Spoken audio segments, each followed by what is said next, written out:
नमस्कार, बहुत बहुत स्वागत आपका ब्रेकिंग विद एजेंडा में। मैं आपके साथ पूजा राठौड़ शर्मा। तो आज ब्रेकिंग विद एजेंडा में चर्चा 2024 के लिए एनडीए और विपक्ष के मजबूती की।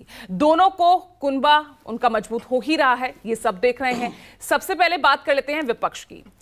कल यानी 17 जुलाई को बेंगलुरु में विपक्षी दलों का जमावड़ा लगने वाला है। 2 दिनों तक चलने वाले विपक्ष की इस बैठक में करीब 24 दल एक साथ नजर आ सकते हैं। इससे विपक्षी एकजुटता को लेकर जो पेच फंसा हुआ था, सूत्रों के मुताबिक उसे भी सुलझा लिया गया है। मसलन दिल्ली अध्यादेश के मसले पर कांग्रेस ने अप्रत्यक्ष रूप से आम आदमी पार्टी को समर्थन देने का ऐलान कर दिया है। ऐसे में माना जा रहा है कि अब केजरीवाल भी विपक्ष की मीटिंग में शामिल हो सकते हैं। इसके अलावा कई और भी दल हैं जो विपक्षी एकता को मजबूती दे सकते हैं। इधर बात करें अब एनडीए की बैठक की, तो यहां एनडीए का कुनबा भी लगातार मजबूत हो रहा है। 18 जुलाई को दिल्ली में एनडीए की भी बैठक होने वाली है। खुद पीएम मोदी इस मीटिंग की अध्यक्षता करेंगे। बिहार से चिराग पासवान और जीतनराम मांझी को पहले ही इस मीटिंग के लिए न्योता भेज दिया गया था। इस बीच यूपी से भी एनडीए को मजबूत देने वाली एक बड़ी खबर सामने आ गई है। सुहेलदेव भारतीय समाज पार्टी ने एनडीए के साथ आने का ऐलान कर दिया है। बड़ी खबर आपको बता रहे हैं। पार्टी चीफ ओम प्रकाश राजभर ने खुद अब से थोड़ी ही देर पहले इसकी घोषणा की। राजभर ने यह ऐलान दिल्ली में अमित शाह से मुलाकात के बाद किया। राजभर से मुलाकात के बाद अमित शाह ने ट्वीट किया। अमित शाह ने कहा, ओम प्रकाश राजभर से दिल्ली में भेंट हुई और उन्होंने प्रधानमंत्री नरेंद्र मोदी के नेतृत्व वाले एनडीए गठबंधन में आने का निर्णय लिया। मैं उनका एनडीए परिवार में स्वागत करता हूं। राजभर के आने से उत्तर प्रदेश में एनडीए को मजबूती मिलेगी और पीएम मोदी के नेतृत्व में एनडीए द्वारा गरीबों और वंचितों के कल्याण हेतु किए जा रहे प्रयासों को और बल मिलेगा। यानी कुनबा दोनों का ही मजबूत हो रहा है। इधर विपक्ष भी इसी मजबूती का दावा कर रहा है। ये ट्वीट हम आपको दिखा रहे हैं गृह मंत्री अमित शाह का सुबह सभा के एनडीए में शामिल होने के बाद। आक्रमण संघीय ढांचा पर हो रहा है, जो चुने हुए सरकारों पर आक्रमण हो रहा है, प्रत्यक्ष रूप से और अप्रत्यक्ष रूप से मोदी सरकार द्वारा और मोदी सरकार की नियुक्त।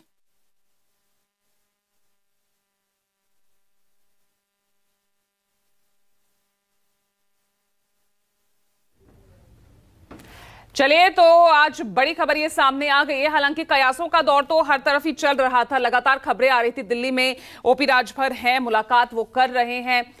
पूर्वांचल का एक बड़ा चेहरा है ओपी राजभर, और ऐसे में एनडीए में वो वापस जा रहे हैं। पिछले अगर हम बात करें विधानसभा में बेशक अखिलेश यादव के साथ थे, लेकिन उनकी नाराजगी जग जाहिर थी और ऐसे में लगातार अटकलों का बाजार गर्म था कि वो एनडीए का साथ पकड़ सकते हैं, अखिलेश का साथ छोड़ सकते हैं। और देखिए, इस बीच ये बड़ी खबर सामने आ गई है कि सुबह सपा ओपी राजभर वो शामिल हो गए हैं एनडीए के साथ, और उसके लिए बाकायदा गृह मंत्री अमित शाह ने ट्वीट कर उन्हें बधाई दी है। लेकिन इस बीच जो नजर है वो होगी 18 तारीख की बैठक की। 18 तारीख की बैठक, क्योंकि बेंगलुरु में विपक्ष की बड़ी बैठक, तमाम दलों को न्योता दिया गया है। इधर एनडीए भी अपना शक्ति प्रदर्शन बराबर दिखाने वाली है दिल्ली में, क्योंकि एनडीए की भी बड़ी बैठक जिसकी अध्यक्षता खुद प्रधानमंत्री करने वाले हैं। तो बता दें आपको,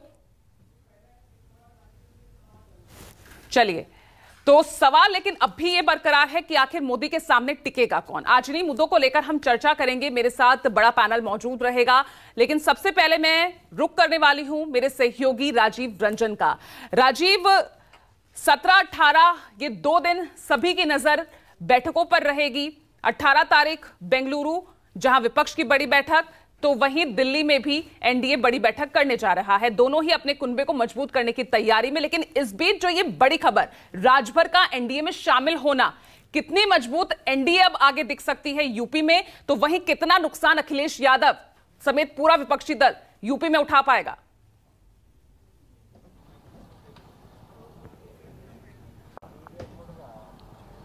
देखिए पूजा, जो लोग ब्रेकिंग विद एजेंडा सुबह 10 बजे न्यूज़ 24 पर देखते हैं, उन्हें यह पक्की तरह पता है और ये वाकिफ़ है इस बात से कि हम लगातार पिछले कुछ महीनों से, करीब 6 महीने से ज़्यादा वक्त हो चला, जब हम ये बात कहते थे कि ओम प्रकाश राजभर एनडीए में आएंगे और दारा सिंह चौहान जो कि घोसी से विधायक हैं, जो समाजवादी जो कि योगी सरकार, पहले योगी सरकार में मंत्री थे और 2022 के विधानसभा चुनाव में पिछड़ों का हवाला देकर उन्होंने योगी सरकार से इस्तीफा देकर अखिलेश यादव का दामन थामा और समाजवादी पार्टी में शामिल हुए। तो ये दो नेता ऐसे थे जिनसे विधानसभा के चुनावी नतीजे आने के बाद से ही भारतीय जनता पार्टी संपर्क में आ गई थी। वजह ये थी कि एक तो दोनों नेताओं का वो भरम भी टूट गया कि सरकार इनकी वजह से वहाँ आएगी और वो आती, और जब ये क्लियर हो गया कि सरकार अब विपक्ष की नहीं आती, लेकिन इन दो नेताओं की वजह से इन्होंने अपना दावा ये मजबूत किया कि समाजवादी पार्टी ने पूर्वांचल के जिलों में बहुत अच्छा प्रदर्शन किया, खास करके गाजीपुर, आजमगढ़, जौनपुर, अकबरपुर, मऊ, बलिया। तो इन जिलों में समाजवादी पार्टी का यानी विपक्ष का प्रदर्शन बहुत अच्छा रहा। कुछ जिलों में से भारतीय जनता पार्टी का सुपड़ा ही साफ हो गया। माना यह गया कि चौहान और राजभर वोटों ने बहुत बड़ी गोलबंदी इन नेताओं, इन चेहरों की वजह से की है। भारतीय जनता पार्टी इस वक्त उत्तर प्रदेश में बहुत मजबूत स्थिति में है। बावजूद इसके इन नेताओं का, चूंकि वो पिछड़े चेहरे के तौर पर है, इन नेताओं की ज़रूरत भारतीय जनता पार्टी को विधानसभा चुनाव के बाद ही पड़ने लगी और बातचीत का सिलसिला शुरू हो गया। जिस 18 जुलाई की बैठक की आप चर्चा कर रही हैं, उसमें एनडीए अपने दायरे को बढ़ाने के लिए कई छोटे दलों के चेहरों को शामिल करने की कोशिश कर रहा है। उसमें पहला पड़ाव ओम प्रकाश राजभर के तौर पर है। दारा सिंह चौहान, जिन्होंने विधायकी से इस्तीफा कल दे दिया है, वो भी दिल्ली में है और मुझे पूरी उम्मीद है कि 18 तारीख की बैठक में वो शामिल होंगे। दूसरी तरफ बेंगलुरु में अब आपको ये भी देखना होगा कि विधानसभा चुनाव के दौरान ओम प्रकाश राजभर ने भाजपा नेताओं, योगी आदित्य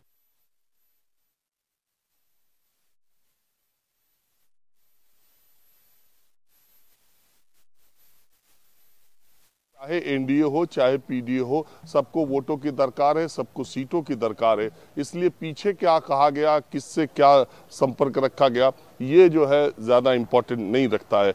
तो मुझे लगता है कि अभी एनडीए में कुछ और छोटे दल और परिवारवादी छोटे दल कई और शामिल 18 तारीख की बैठक में हो सकते हैं। दूसरी तरफ जो विपक्ष की बैठक होनी है, तो उस पर तो परिवारवाद और भ्रष्टाचार के आरोपों के सारे राजनीतिक दल ज़्यादातर उसमें जो जा रहे हैं, उस पर यह आरोप एनडीए लगाता रहा है। और वो मौजूदा हालात में सबसे इम्पोर्टेंट बात ये आई है कि कांग्रेस ने केजरीवाल को 18 जुलाई की बैठक के लिए न्योता भेजा था। केजरीवाल की तरफ से, आम आदमी पार्टी की तरफ से ये शर्त लगाई गई थी कि पहले वो अध्यादेश पर कांग्रेस पार्टी अपना रुख साफ करे। कांग्रेस पार्टी ने बैठक से पहले इस तरह का इशारा कर ही दिया है कि राज्यसभा में वो मोदी सरकार के खिलाफ जाएंगे।